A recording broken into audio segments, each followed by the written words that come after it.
Hello, everybody. Welcome to the Real Sports Scope on this. Let's see what's today's date is June 4th, month of June here on the Real Sports Scope. Got a great show with you on for tonight. Listen, folks, 30 minutes past the hour. Got Keith Engel from TGI Sports. Yes, Keith is back.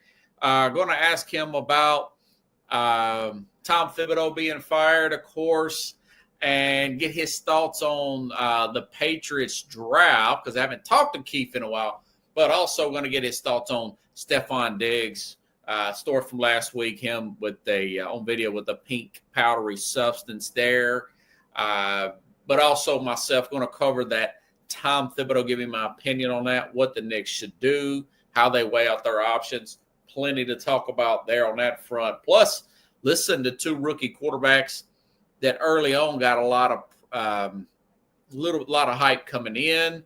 One fizzled out. The other one remained with Cam Ward going number one overall. We all know what happened with Shedeur Sanders falling to the fifth round, but he's having some really good write-ups here in these mini camps here. Give you some thoughts on that as well. Stand by. We'll take our first and only break.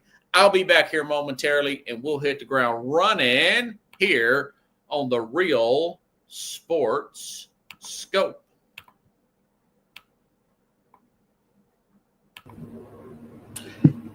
Hello, Sports Scope followers. The program has seen tremendous growth since going 5 days a week. I just wanted to thank everybody for your cash contributions and sharing the program with friends and families. Just a reminder, if you want to contribute to the program, go to the Cash App, the cash sign, and Sports Scope. There are other ways to contribute to the program listed at the bottom of the screen. If you want to advertise on the program, go to sports, that is sports with an S, another S, scope, SKOPE, at gmail.com, just like it's listed at the bottom of the screen. Thank you and enjoy the program. All righty then. Trying to get this thing here in tack, but it looks like it's not going to be perfect here. All right. Well, we'll just roll with it like that. All righty then. All right. So, big story here. Biggest story of the week, folks, is Tom Thibodeau. Knicks fire Tom Thibodeau.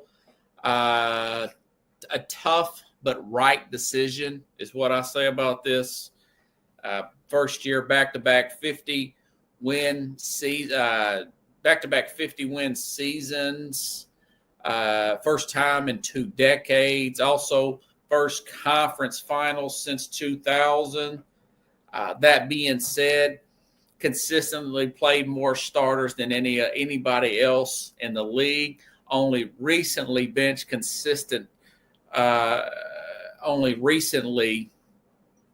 used his bench consistently.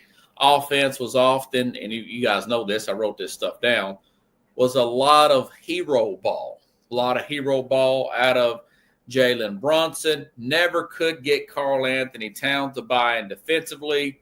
This reminds me, and I've said this before, this reminds me of Mark Jackson taking over a talented but young, non-defensive playing Golden State Warrior team led by Steph Curry, but he gets them to play defensive buy-in. Remember, he gets them to the playoffs. And it was a very controversial firing there of Mark Jackson, former player. They went on and hired Steve Kerr. Kerr kept the defensive intense and added an offensive element to the game, kind of like when Mike Singletary took over a bad defensive 49er team and got them to fundamentally play better defense, but they were still a bad team. And then you get a Jim Harbaugh to come in there and work with the quarterback, then Colin Kaepernick and Alex Smith and Colin Kaepernick. And, of course, we saw what happened then. They end up going all the way to the Super Bowl. So this feels, listen, I think this simply a lot of the fans, a lot of the media, They have emotional ties like that. What separates me from a lot, I look at this stuff from a big picture standpoint, from the standpoint of a general manager. Take the emotion out and look at the big picture. What you're trying to accomplish is to win a championship, okay? And he is not going to be broke anytime soon. I want to say they owe him about $30 million from his contract extension, if I'm not mistaken. I thought I had some stats here. I thought I had some of his numbers here, and I do. I'll have to go here and look at it. This is from Spot Track. The Knicks gave Thibodeau a 3-year extension through 2027, 2028, and reportedly guaranteed him $30 million. Now they will pay a buyout before that extension even kicked in. So he's in good shape. He's in good shape. And just here's a little bit more about how good he did have it. 226 and 174. That was his record. 4 playoff appearances in 5 years. 2021 Coach of the Year. 2024, 2025. Of course, I mentioned the Eastern Conference Finals in 25 years, and of course, 250-win seasons. Very impressive there. Got that from my guys there at Ard Shark on Tom Thibodeau. That being said, again, so now what do you do? You know, I've looked at some of the openings here.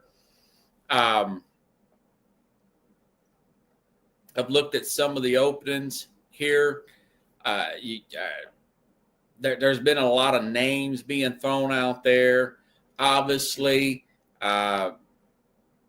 Brian Windhorst put out a guy like Jeff Van Gundy, former Knicks coach. Now, Van Gundy is 63 years old, had an impressive resume with the now remember, he's been back in the league for 2 years. He's been calling games for, I don't know, maybe 15, 20 years, whatever.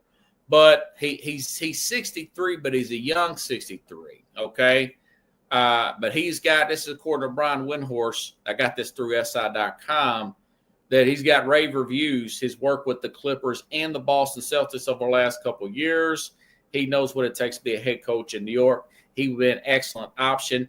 Maybe look at some people have never been NBA. So you get that right there. I've also noted another guy that is a young 63. Squeeze that for a second. Also, another option would be Mike Malone. Mike Malone, of course, the former Nuggets coach, ran hot there at the end. Remember, he won the championship with Denver just a few years ago. Ran hot there with the general manager, butted heads, wanted to play Westbrook more. General manager wanted to play some of the younger players more. They butted heads. The owner got irritated with both of them, fired both guys. So very similar to Rick Carlisle. Rick Carlisle's in the finals, folks. Rick Carlisle is in the NBA Finals now with the Indiana Pacers. And he was fired from, remember, he won a championship there with Dirk Nowitzki and the Dallas Mavericks. Been to 2 finals, won one, lost one there with the Dallas Mavericks. Things kind of went south there. Been there for a while. They fire him. The Pacers pick him up. The Pacers are back in the finals. Although underdogs, they are back in the finals. He has a lot of guys buying in. Could you bring in a Mike Malone, a championship-ready coach here to fill in? Hungry, would still keep the defensive edge, but I'm sure he would add some elements to the offense. He'll use his bench. He knew that was a weakness of the Denver Nuggets. That would be a good hire if he would even take the job. It is a desirable job. You have a pretty good roster here, a championship roster with talent on it, okay? So those are 2 big names right off the bat. Jay Wright would be my third choice. Maybe give him a 3 to 5 year deal. 63 years old, been out of the college game for a few years, but he's a young 63, energetic guy. Kind of reminds me of a Jeff Van Gundy a little bit. Kind of reminds me of a Pat Riley, the way he dresses with his sharp suits and whatnot. He's worked with, again, this is a big deal, Jalen Brunson, Mikal Bridges, and Josh Hart. Those three former Villanova guys. I think he would be up for the challenge. This will be an interesting hire.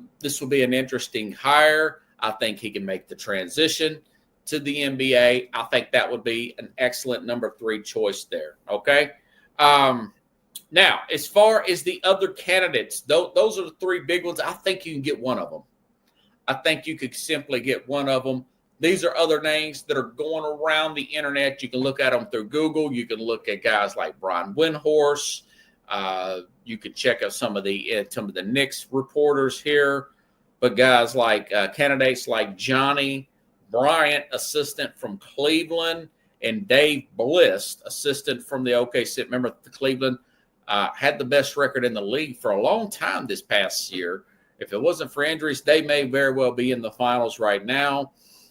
Brian, I would say, is like 39, 40 years old. Same thing with Dave Bliss of the OKC Thunder, both around 40. The only way I would take guys like that is if they were excellent interviews. They would have to knock my socks off because this is a ready-made championship team. You know, this is kind of like that Detroit Pistons team back in 04, 05 when they got Larry Brown in there. They had these players. They had a guy like a Larry Brown in there who won a national championship, been in the NBA for years. They're ready. So these young guys that's names are floating out there, they would have to absolutely kill it in the interview. Yes, they would bring energy, but they've got to maintain that level of intensity defense, and they've got to put an actual offense, a fluidity offense in there, and they've got to play these bench players, okay? So other names that are being thrown out there, Taylor Jenkins, former Memphis coach. There were rumors that he ran a loose ship up there in Memphis. I don't know if it was him or the organization. Either way, he was fired from Memphis. Was not impressed with his tenure with the Grizzlies. I would not hire former Memphis coach Taylor Jenkins. Mike Brown would just be a duplicate of Tom Thibodeau. Good defense at times. Not a lot of flow there. That's the former Sacramento Kings coach, former coach who used to play the Cleveland Cavaliers. I would not hire Mike Brown, but those names are being floated out there. Okay. Jay Wright, Jeff Van Gundy, and of course, Mike Malone would probably be the number 1 guy. So, and as far as this team is concerned, I know about Karl Anthony Towns, his defensive efficiencies. Like I said last week, I do not think they can get Giannis. I really don't. I don't think they can get a Giannis. I don't think they got the ammo. If they did, they would have to give up too much. It would eat into their depth. Depth is turning into a real thing. Roster construction depth, teams with depth and actually enough talent with their starters are actually winning these finals, folks. I think Oklahoma City is going to win this thing probably in 6 coming up Thursday, although we'll discuss it on a little bit more in depth with the Mad New Yorker tomorrow, per se. But that's the way I'd go about it. Again, totally okay with the firing of Tibbs. I just get a sense that he is you've got as far as you can go. Now, great motivator, pushes his players hard. They respect the heck out of him. Tom Thibodeau. You know, I got thinking about a guy like a Kelvin Sampson of the Houston Cougars college basketball team. Listen, he's a guy with a lot of energy. He's all in to coach basketball. Maybe he should try the college game. The college game now has general managers, both basketball, football. It's turning more into a pro model. I think he would be a good coach somewhere. I'd give him a shot. I'd give Tom Thibodeau a shot somewhere with that type of model per se. And I think he could be a Kelvin Sampson, who's a very good coach, had a shot to win a national championship at the University of Houston this past year. And he's also had a background in the NBA. So That's my thoughts on Thibodeau. He's owed $30 million. He's not going to go broke anytime soon. The Knicks, go out and think big here. Take your time. Don't rush into these hires. I would interview these two young men. I would interview Dave Bliss and Johnny Bryant, but they've got to kill it. They've got to absolutely kill it in the interview process for me to make that move, because this is a ready-made championship team per se. Okay? Got about 15 minutes. I know at 30 minutes past the hour, the great Keith Ingle will be on, so want to get to these other stories real quick. Also, so I've talked about guys like Cam Ward living up to the hype already. Already he's living up to the number one hype here. There's been reports out of here in Nashville. Let me give you some of his stats. I know you're saying, well, this is simply the preseason, shouldn't put too much into this. Well, I'm just telling you, the guy is looking really good here in these mini camps here. This is from NFL Rookie Watch on Tennessee's number one pick, Cam Ward. Play style, tough throw ability has reportedly been shocking those in attendance at Titans OTAs. Through 2 open OTA sessions the Titans have held, he went 23 of 38, 61%, 250 yards during 7 on 7 and 11 on 11. Ward was reportedly been attacking the middle of the field with no fear. Impressed Titans coaches. Ward's instincts, arm talent, angles, awareness have reportedly been frighteningly similar to Patrick Mahomes. That was one of the pre-draft comparisons. Not to mention, reportedly has been in facilities so much that he's been kicked out multiple times. Now, you've got to talk. If I'm the head coach here, I'm talking to the staff and saying, no, we want to encourage workaholics here, okay? That's the whole NFL way. He does not need to be kicked out of any type of OTAs. Brian Callahan says he shows up to work at 5 a.m. every day, and sometimes nights have to force him to leave. That's the kind of dedication you need to win in this league. That's the kind of dedication. Said this before, I'll say it again. Remind me a lot of Steve McNair when he played Florida last year in the opener when he was at Miami. The way he runs forward, throws off of his front foot, running forward. Very good touch on the ball, deep and intermediate. Kind of got a little Phillip Rivers, the way he sidearms the ball. I know that is unorthodox, but it seems it would be successful for him. Going to get Keith Ingle. Keith Ingle was live at his Syracuse game. Now, they lost that game, but he had a really good game against Syracuse at the end of the season there. See what he thinks about Cam Ward. So, as advertised, these same reports were coming out about Jayden Daniels. I've had Coach Kevin Carroll come on here, talked about Daniels coming in super early, working out like that with the Washington Commanders here. And I've also mentioned the fact that his numbers are very similar, almost identical to Jayden Daniels, his last year at Miami's, to Daniels's last year at LSU. I would be very disappointed if this young man, does not win Rookie of the Year.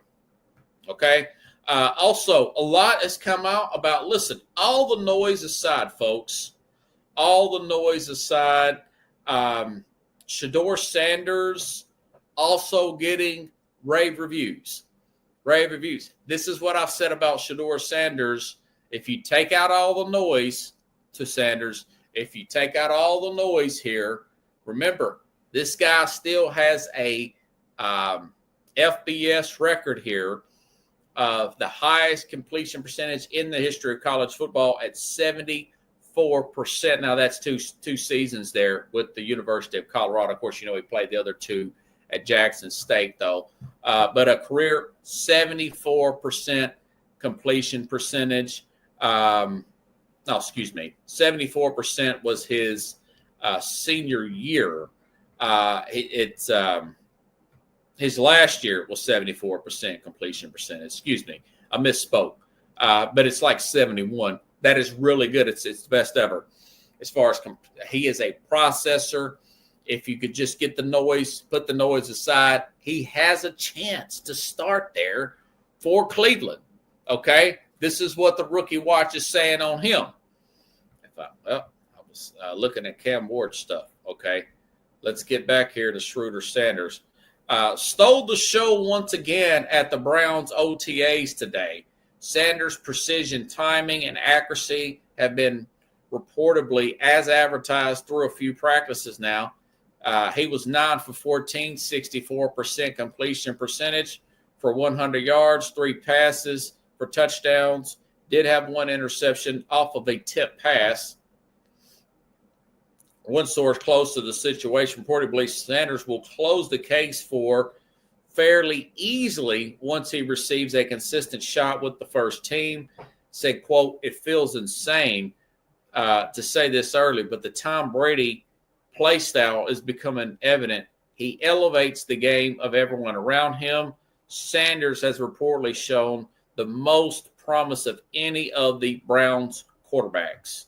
Okay, that's from NFL Rookie Watch off the X app. My guess is Flacco will probably get the start early.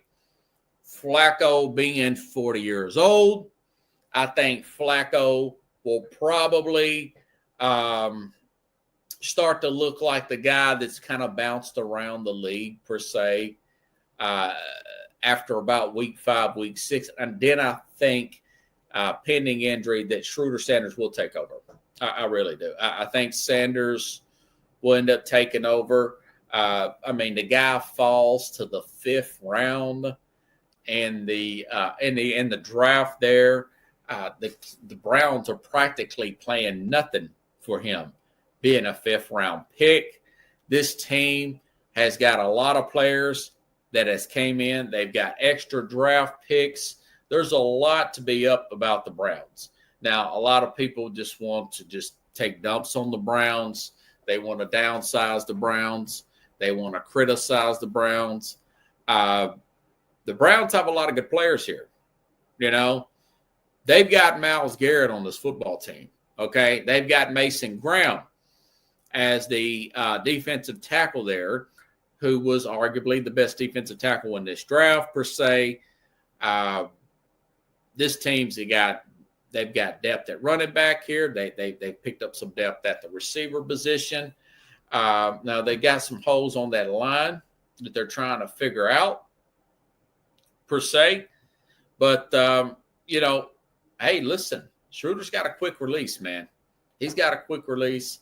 I wouldn't be surprised if he's not, playing, and they're not playing well. We don't know when Deshaun Watson's going to be back. He may miss the first month. When he comes back, that they work out some kind of settlement with the guy, some type of injury settlement. He's coming back from Achilles, then he re-injured it. He might not come back at all, for all we know. No big write-ups on Dylan Gabriel. Kenny Pickett, his name was mentioned at the very beginning of camp. Now he seems non and void. And, of course, we know Flacco was there just to be really just an insurance policy, more of a backup, per se. Like I said, he's like, 40, 41 years old now. So he knows his days are numbered. And I know he said something last week about, my job is not really big. And listen, let me say this since I got some extra time. No quarterback. I used to really buy into that. Mentor the guy that's going to take your job. I'm not saying being helpful and being and showing people where the film room is, answering questions when need to. But like he basically said, Joe Flacco said, I want to say it last week or so, may have been a week before that, but they should be able to learn by watching me, watching how he goes through his film work, his prep work, watch his footwork when he's out there throwing the ball, absorb everything. What are you hiring these quarterback coaches for? What is your offensive coordinator for? That's who you're supposed to be dealing with. All the quarterbacks meet in the same room together. What do you expect him to do?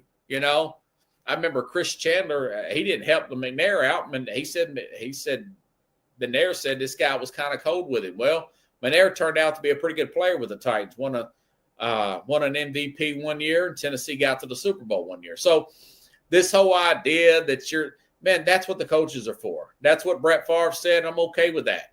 Now, I ain't saying you got to be a jerk towards them. That's just being a bad teammate. And some guys will take that role. But I was okay with what Flacco said. I don't have any problem with that. Just observe, emulate, do as or better than, And some players don't want to be mentored by others. I remember Nick Foles. That was a problem with Justin Fields, reportedly, with his stint with Chicago. Foles tried to work with him, tried to mentor. Foles got a Super Bowl ring. Fields didn't want to hear it. And Fields struggled because of it. And I'm sure maybe he's grown up since then, like a lot of these quarterbacks have grown up, like a Baker Mayfield. Maybe they'll get their shot here. So, but anyways, either way, I just think Dad needs to be quiet. I think he's figuring that out. He's still talking. But I think once the season comes along, he's going to start coaching at Colorado. I think he's going to be measured. I could be wrong. But I think that Deion will be measured in what he says about their situation. Because, listen, at the 5th round, I mean, if he becomes too much of a distraction, this is on the other hand, if he becomes too much, I mean, they can cut him without any regards. 5th round picks get cut all the time the first year. And he's aware of that, Deion. So Deion's kind of really got him hurt. I know it's caused a big fuss, people taking sides here and whatnot. That being said, I do believe some of the criticisms of Shedeur Sanders blowing off meetings, being coached mainly kind of his dad influencing that stuff. I think this was a humbling experience for him. I'm sure beneath all that, what he's saying publicly, he's really hurt inside. He's a little bit bummed out about that, to say the least. We all would be, but you take it in stride, you use it for motivation, and I'm sure that's what he's been told, per se. All right? So we'll see how this thing works out. I know it's not even regular training camp, but you start to see it early. You don't want to see guys struggling to make basic throws. You don't want to hear or read that stuff in these mini camps. I mean, they mean something, but they don't. Okay. We'll really start to see it in the training camp. And of course, the preseason will really be interesting once we get around to August. I mean, the Cleveland Browns preseason games are going to be must see. I mean, you're going to see Kenny Pickett out there. You're going to see Shedeur Sanders out there. I'm not sure Flacco will play, but I mean, Dillon Gabriel. What if Dillon Gabriel has a good preseason? They're only playing 3 games. And what if he gets traded? I mean, this is going to be a very interesting storyline to follow up in Cleveland, per se. One of the most interesting preseason, of course, with the Titans, and of course with Cam Ward. That's going to be another good one as well. So, man, my guy showed up early. Now, I was just finishing up here on that. Let me make sure and get our media things set up here. Keith Angle, who's not been on the program in a while because I've been busy and I've been wanting to bring him back, and I haven't talked to him since the draft. Let's have a round of applause. Hey, Keith, how you doing, man? Robert, how are you? Good, buddy. Good to see you. I was real curious about this. Tom Thibodeau getting fired. I know there's two schools of thought on it. Mine is it very much reminds me of the Mark Jackson situation with Golden State when he got the defense to play good, got a team that wasn't really they was young, but they were sluggish defensively, developed the culture. You could see some flaws offensively. They go out and get Steve Kerr. The rest is history. What are your thoughts about Tom Thibodeau getting fired after really turning this team around, man? Ridiculous. Oh, that's what that's the school of thought for most.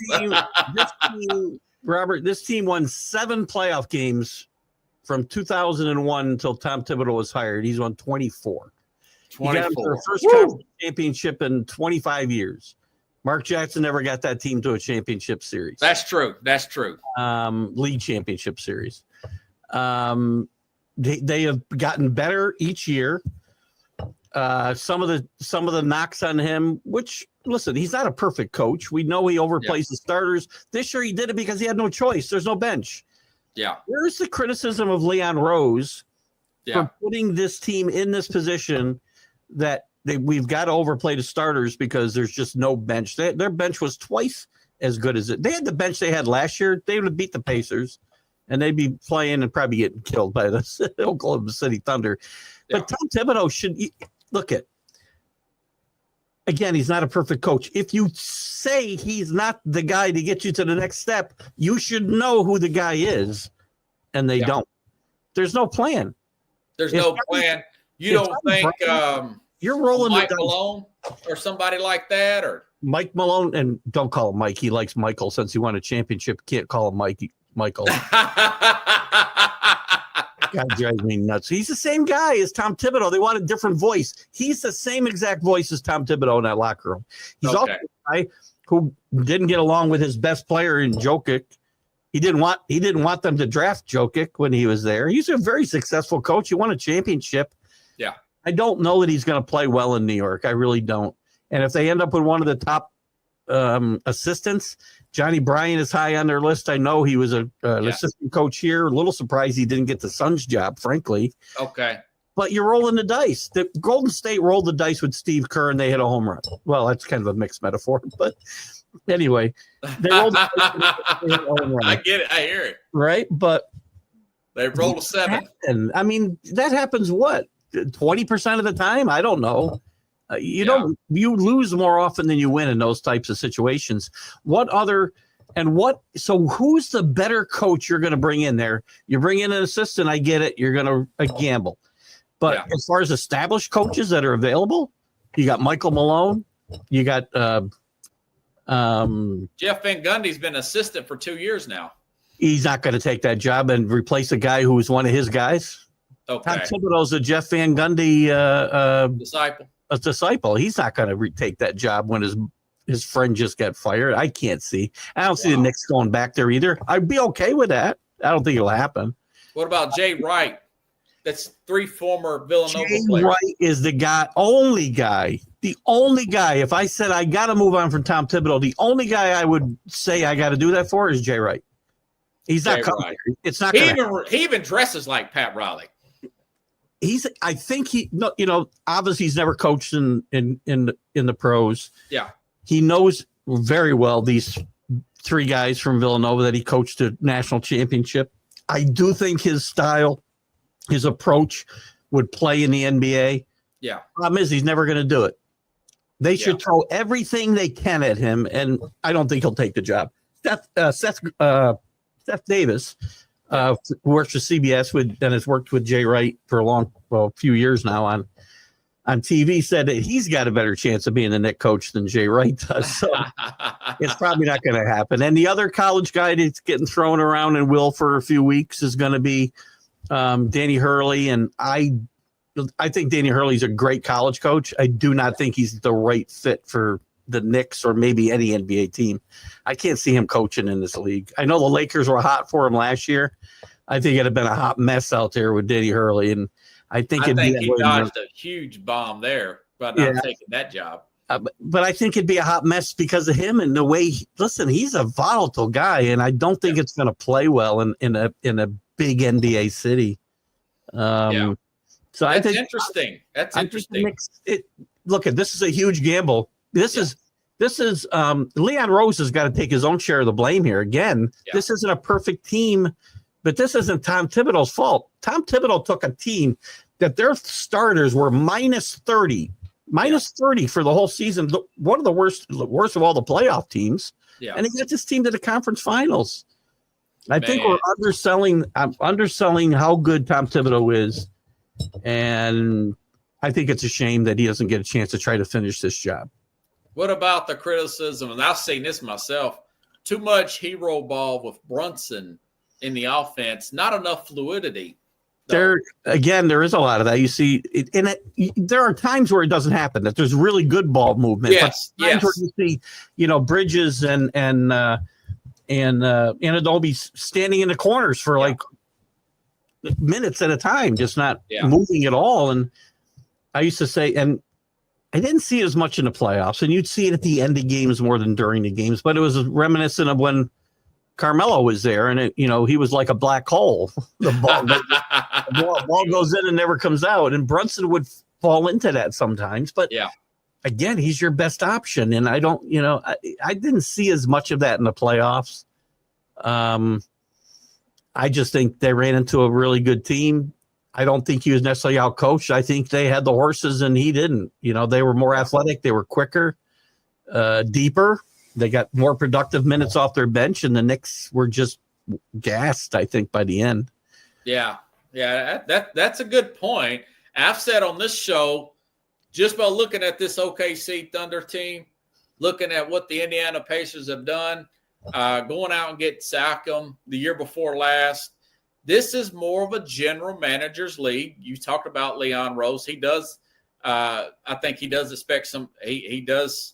It's good to blame. It expects some of the blame to go his way because of Karl Anthony Towns' lack of defense, and him and Brunson together. There's some statistics on him. Those two are big defensive holes on that team. I think it's like 80-20 general manager to coaching. Don't you think nowadays?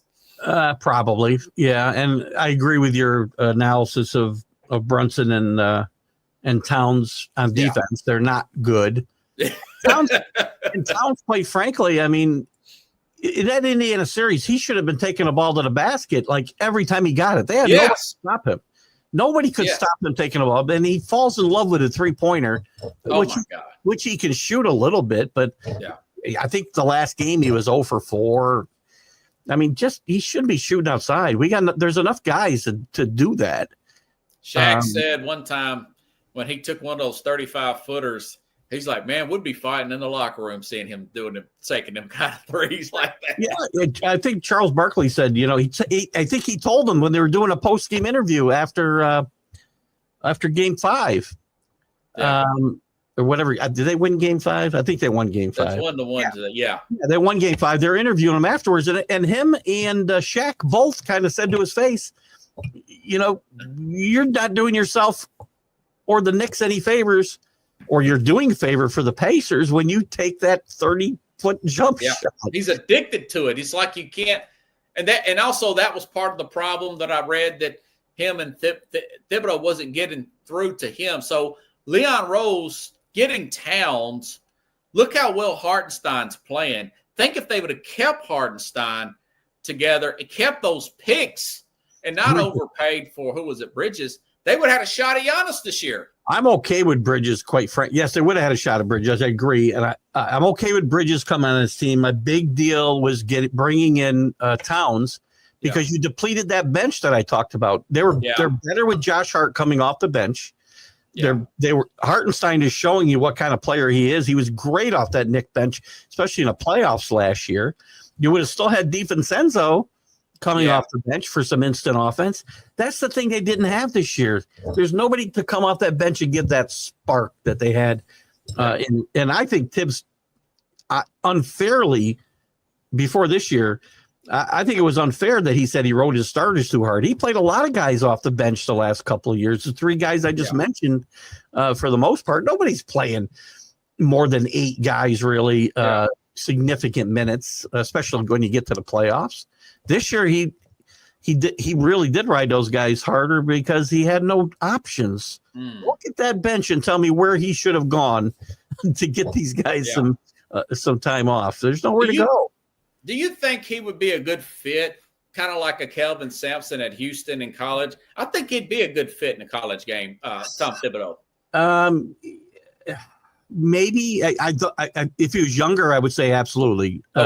He's 67 years old. I don't know if there's a program that's going to take a chance on him. a major program. It's going to take a chance on him at 67 years old. It's happened. I mean, Kelvin Sampson, but Kelvin Sampson he was an assistant in the pros after he was a coach at two major universities too. Yeah. But Mike Woodson went back and had, mixed results at Indiana when he went back to college. So it's happened at not a young age. I mean, he was in his 60s when he went back. So it's possible. I think Tibbs will get another NBA, one more shot in the NBA. He's the oldest coach, I think, in the NBA when the season ended. But he's got a lot of energy, though. I mean, I don't know. He does. He's not everybody's vision of a NBA coach, right? You talked about Jay Wright and looking like Pat Riley. I mean, that's the anti Tom Thibodeau look, right? He's grumpy out there. His hair's a mess. He's sweaty, and he just doesn't look like a guy who ought to be coaching basketball in New York City. But the fact remains, he did a tremendous job here. When you look back at what's gone on here the last 25 years, yeah, that's true. This is not the way it should have ended for Tom Thibodeau. Yeah. I think he'll land on his feet though somewhere. He probably will. Yeah, he's got $30 million. He's got plenty of money. He's not going to have to worry about that, and he'll probably get a job somewhere. Maybe not next year. If not, it'll be the year after, and he'll do very well and wear out his welcome like he seems to everywhere. There's probably more. He runs hot, don't he, Keith? He does. He does. And I'll say this one more time.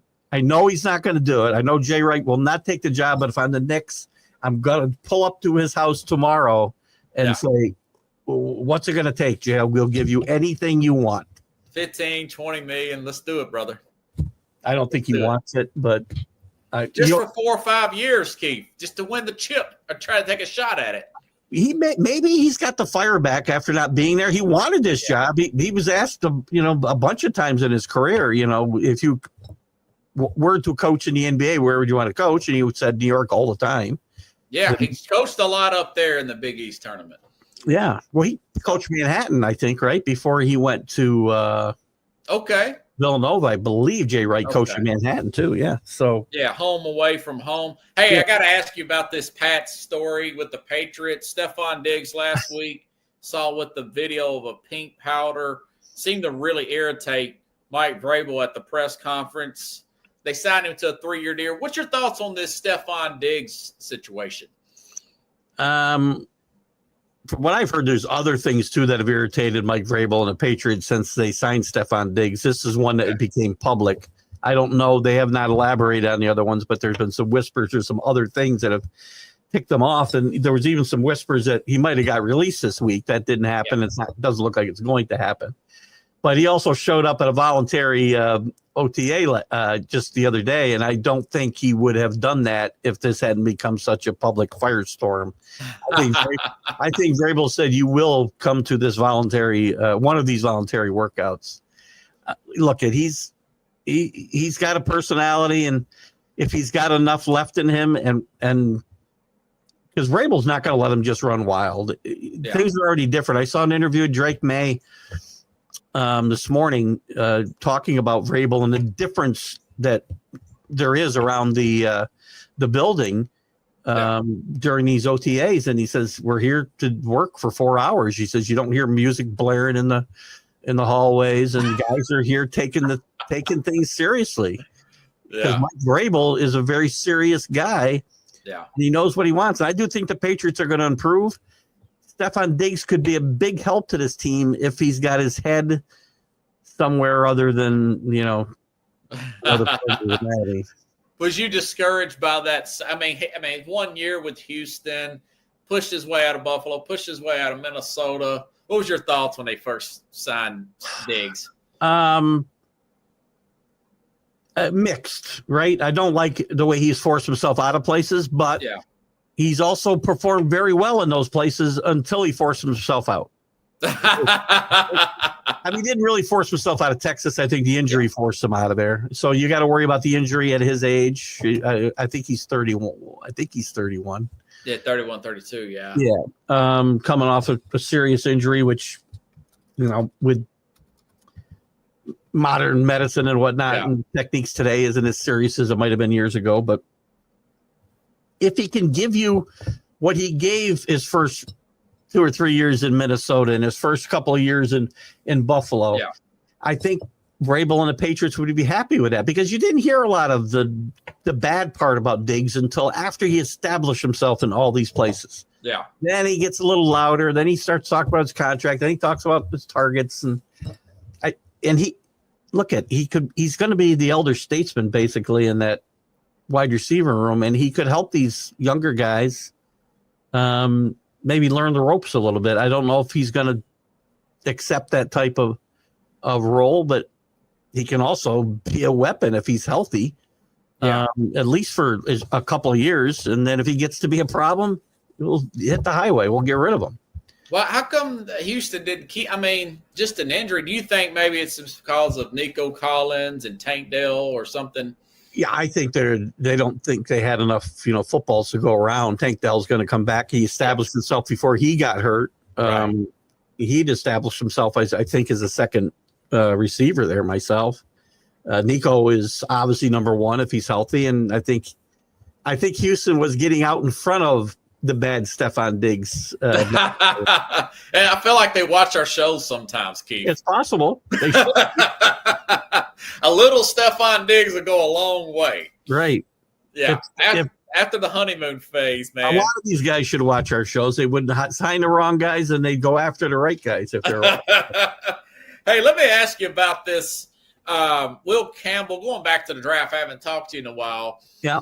Were you surprised that they went offensive lineman Will Campbell with that fourth? What was it? What did they have? Fourth pick, right? Fourth pick, yeah. Unless they had moved up or somebody, did something silly in front of them, and either Hunter or Carter fell to them. Yeah. They were going offensive lineman. It was just a matter of whether it was going to be Campbell or the kid from Missouri. Can't remember. Membo. Yeah, I couldn't remember his name either. Yeah, I know you're talking about the Jets took him, which is a great pick for them too. Yes, at 7, I think. Yeah. That was a great pick. So I think it was just a choice between the two guys. And I think Will Campbell, they talk a lot about his short arms and whatnot. This kid, he played at, just below the NFL in the SEC, and he did just fine for 4 years. And I think he'll be fine on this offensive line. They need to protect Drake May because they need to find out. He played really well last year. And this is an important year. The year 2 for these rookie quarterbacks is so important. Yeah. And Drake May's got a huge advantage over where Mac Jones was. You think about where Mac Jones is now. After his rookie year, he was basically Drake May. He had the similar year, even a better year, because he played the whole season. His numbers were better. Yeah. Going into that second season, there's a big difference. Bill Belichick gave him two guys as of offense coordinator and quarterback coaches who didn't have anything to do with offense before in their careers in football. It was terrible. It was terrible. I still can't believe Bill did that. Bill Belichick, who spent his career putting people in positions to succeed, right? Yeah. That's what he did best. Players, coaches, made the stupidest decision he ever made in the most critical year for a quarterback in year 2. Yeah. Drake May is going to get Josh McDaniel. That's a huge, huge difference. That really is. Are you a little surprised that, or should I say pleasantly surprised that they did go offense and Mike Vrabel, that was part of the issue why they fired him here. He wanted us to pick the players. Yeah. Are you pleasantly surprised that it's not him making that final call? Or do you see that ever even being a problem with him getting that head coaching job with New England? No, I think he's always going to have input, but I don't think it's going to be where, he's going to be a Bill Belichick. Okay. Or Bill Parcells, right? They want me to cook the dinner. I should let me pick the. Got to go grocery shopping. Right.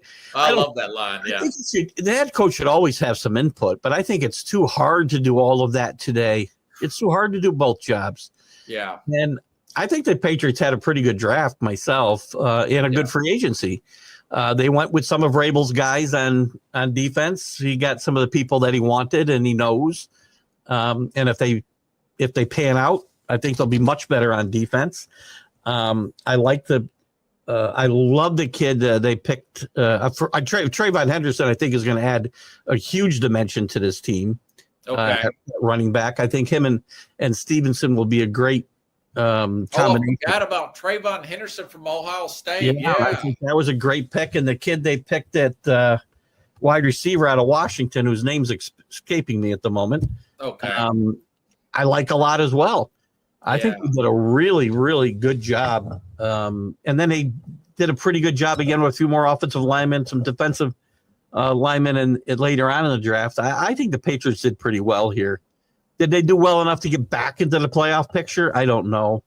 Yeah. I think if things break right, this team could win 9 games, maybe even 10 games. Woo. If they don't break right, they could also win 5. I mean, right back in there. And if they don't protect the quarterback, it's the rest of it won't matter. You got to protect the quarterback, and they did make some moves to try to strengthen that offensive line through the draft and free agency, and also Cole Strange will be back, hopefully healthy next year, which will help.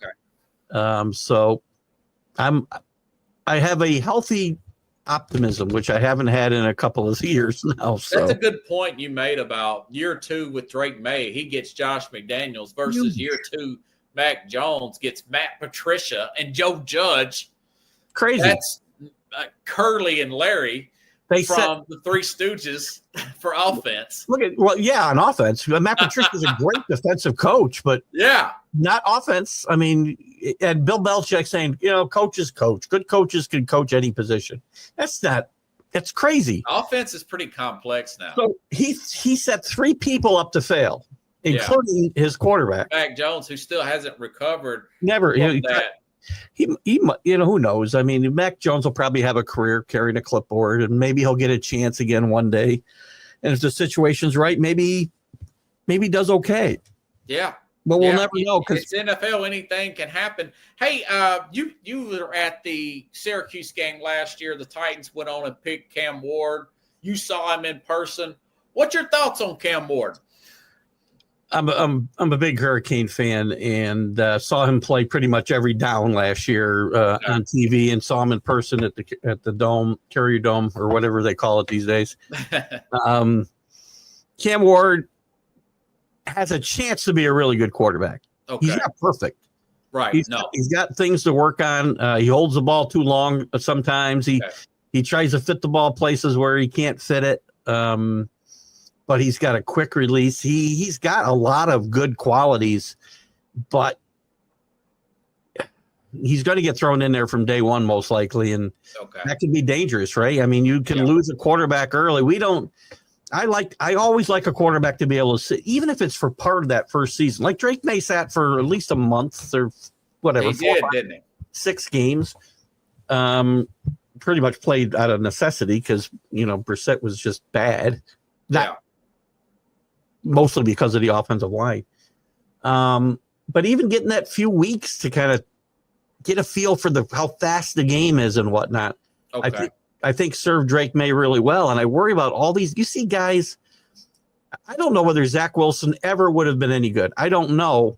But I know when he went into a bad situation in New York and was thrown into the starting lineup, his confidence was destroyed almost immediately. Oh, man. And I don't think you'll ever know. I mean, he might have, in a different situation where he could have learned from somebody or watched for a season or even part of a season. And he's just an example. There's a lot of guys, I think, that are like this that you'll never know because they just got overwhelmed. Their confidence gets shattered and they can never get it back. Happened to Mac Jones. It just didn't happen his rookie year. It happened his second year. Yeah. And confidence is a huge thing. And I hope Cam Ward's a very confident kid, though, too. I mean, you got to remember, this is a guy who nobody wanted out of high school. He's a 0-star recruit. Right.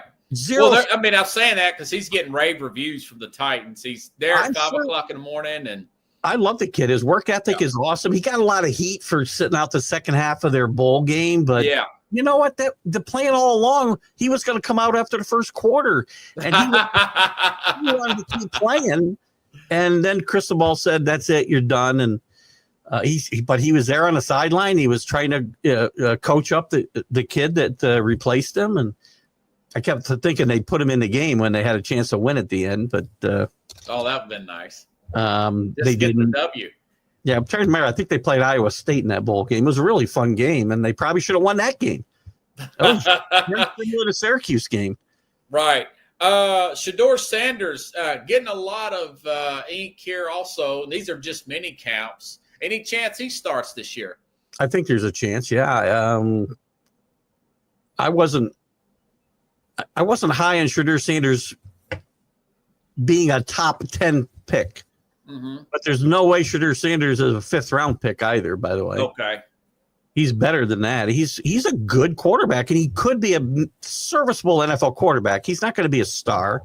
Ward's got much better chance to go on to be a star than Shedeur Sanders. Okay. But I do think Shedeur Sanders has the tools. Again, he's a work in progress, but there's not a lot to love in that quarterback room. I'm a little surprised they took Dillon Gabriel. I think they were surprised Shedeur was still there, so they took him. Yeah, that's true. That's true. I think there's a better. I'm not a big Dillon Gabriel fan, by the way. I see the same things, and I don't know why everybody's in love with Michael Penix, right? So to me, they're a very similar player. Wow. I don't know. I think I just saw the big games from Penix, and he played well, but he kind of struggled with Atlanta after the first game. So we'll see. They're very pedestrian. He only was like 2-4 or something. He played 60% of his passes. I may have been wrong about Penix. I don't know. He might be great. I don't know, but I wasn't. Again, that's another whole story. That I don't blame Kirk. I'm not usually a fan of guys not showing up for camps and holding out. I mean, he's not holding out for money. He's holding out because he wants to get out of town. Because I think the Falcons have been lying to him since the minute they signed him. That's true. And I don't blame Kirk Cousins for feeling the way that he feels, because they didn't do anything to help that team get better last year when they had a $4 million quarterback. Yeah. You don't draft the guy. You just tried the guy for $40 million for 4 years, and then you draft a quarterback at 7 to replace him. That wasn't going to help you last year. They didn't have a plan. Do you think, is it too early to start talking about Aaron Judge possibly hitting 400?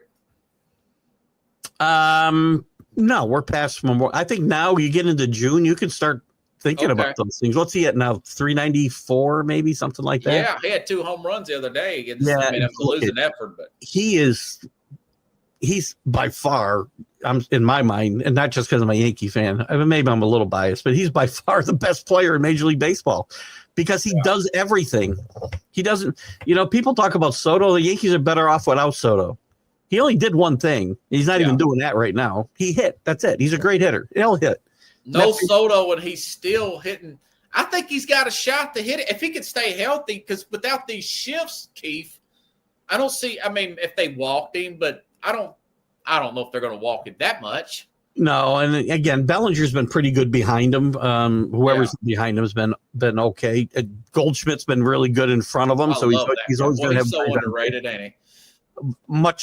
I thought he was a great signing. I said when they signed him, and the people were like, "Oh, did you see his year last year?" I'm like, if there's one guy I think can rebound, it'd be Goldschmidt, because he tinkered with his swing the offseason before. Why, I don't know, but then he went back to his old swing the second half of the season, and he really was pretty good. Mr. Consistent. Yeah. So I don't think that was a really team-friendly signing. It was only like $14 million, I think they're paying him. That's peanuts today. So, boy, that guy's something. Who do you think's going to win the finals starting tomorrow there, Keith? I mean, does Indiana got a chance? Oklahoma City's really good. They got the best player in the league, in my mind and most people's minds. They've got guys who know their roles, like Hartenstein, who you mentioned before, and it's important to have those guys that just know what their job is. Indiana, I give the Pacers a fighting chance. This game could go. It could be 4 games. It could be 6. I don't think they'll win. I think if they get to 6 games, I think they'll be lucky. I'm leaning 6 too. Yeah, 6 for Oklahoma City, but it's not going to be a sweep.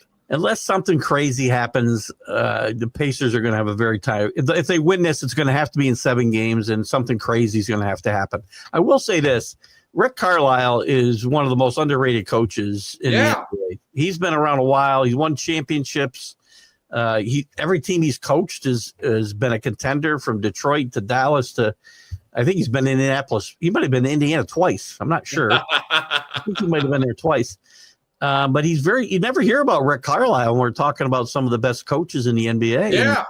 Yeah. You know, coaching makes a difference. He got fired from Dallas and things kind of worn thin, kind of like Mike Malone. That's where I was referring back to. Yeah. I think guys wear out their welcome, right? I mean, guys stop listening. They're right. Yeah, they need a new voice. But the Knicks didn't this wasn't a team that didn't make the playoffs, that went out weekly in the first round.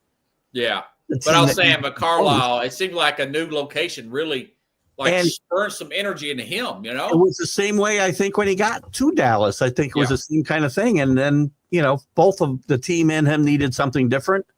And he's worked out really well for Indiana, for him and the team. So, man, I hope it's a close. I'd like to see some good games. Me too. I like to see it go 7 games. I want to see more basketball. Keith, who are you getting on Friday? You were talking about somebody on your page, and I didn't catch all of it. I have an encore interview. I've been so busy. It's an encore. Okay. Yeah, so I got Mackie Sasser, though, former Met catcher. Okay. He played with the Mets in '86 when they went to the World Series, and he had a couple of really good years with the Mets and some other teams in the National League. He was a great interview. We had a lot of fun. But we've been playing some best ofs the last few weeks because it's been busy. Same here, buddy. Same here. And it's been hard to chase down the new interviews, but we'll get back into it. I retire in 84 days. From your day job? 84 days and 4 hours. But you're going to stay on TGI, aren't you? Oh, yeah. We're going to stay. We'll be doing that, and hopefully we'll be able to maybe expand the interviews because I'll have some more time to chase people around a little bit, and we're going to have some fun with the podcast for sure. Wow. Hey, congratulations, man. Is there any changes on your show times you need to announce or anything? Right now, no. We still do the college huddle at 7:00 on Wednesdays. We do the interview show at 9:00. These are all Eastern times. 9:00 Friday, the MLB update, 3:00 on Friday, and the ever popular Sunday Stream of Consciousness at 8:30 Sunday, which we have a lot of fun on Sunday mornings. The great Keith Angle, everybody. Hey, buddy, appreciate it. Have a good night, man. Thank you, Robert. See ya. All right, everybody. I'll be back here tomorrow. Some good cuts there. Man, I'm going to get a lot of good cuts. I love Keith Angle. Boy, he's great, ain't he? Going to have the Mad New Yorker talk about this. We'll go over our predictions. I'm leaning OKC at 6. But we'll see. I just want a good series. I'll have Mad New Yorker on tomorrow. Hopefully, if he's not caught up at his Pokemon tournament, but he hasn't got back to me, so I think he probably will be here. So have a good night, everybody. I'll see you. Otherwise, same time, same place here on the Real Sports Scope.